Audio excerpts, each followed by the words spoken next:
Hey everyone, I'm Lily and welcome back to Students on Mission. As you probably have noticed, becoming a servant leader takes time. You won't have it all mastered in 1 month, 5 months, or even a year. But with a little patience, determination, and commitment, you will continue to grow into the leader Jesus has called you to be.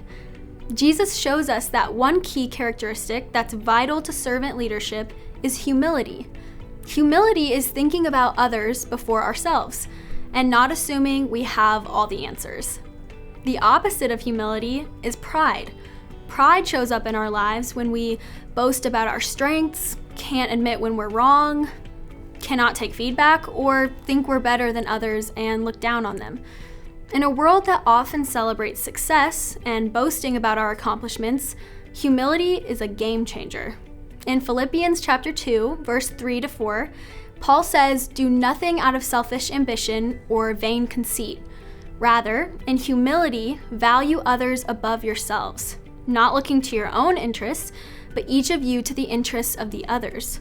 Humility is one of those words that may be easy to understand, and yet it's hard to implement into our lives.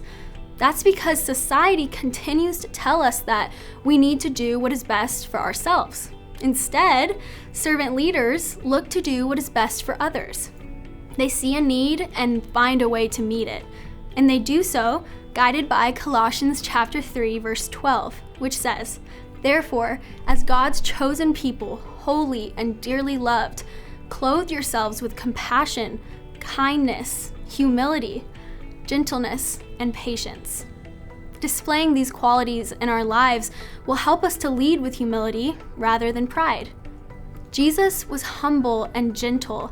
He was patient with his disciples even though they got many things wrong. When we follow the example of Jesus, we will lead with humility rather than pride. We will show others the love of Jesus as we interact with them.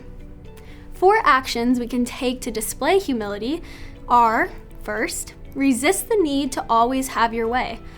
Next, admit when you are wrong and be willing to ask for forgiveness.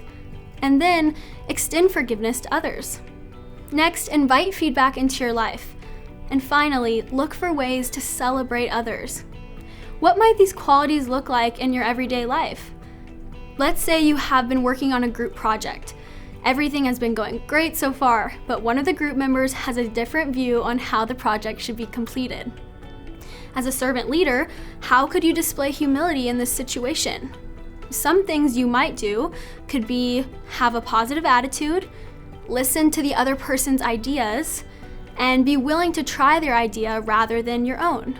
When we display humility, resist the need to have our way, and include others in the decision-making process, this helps them to take ownership of the project and be an active member in the group.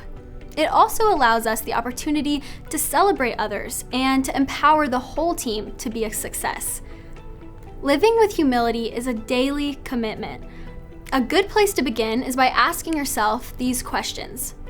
When in my life have I acted with pride or arrogance? How could I be a more humble person in my interactions? How could I resist the need to always be right? How can I celebrate my team? Leading with humility will help us to become better servant leaders in our schools, churches, homes, and communities. Jesus has called you to be servant leaders. Remember, you have the power to make a difference in the lives of others simply by serving them well. See you next time.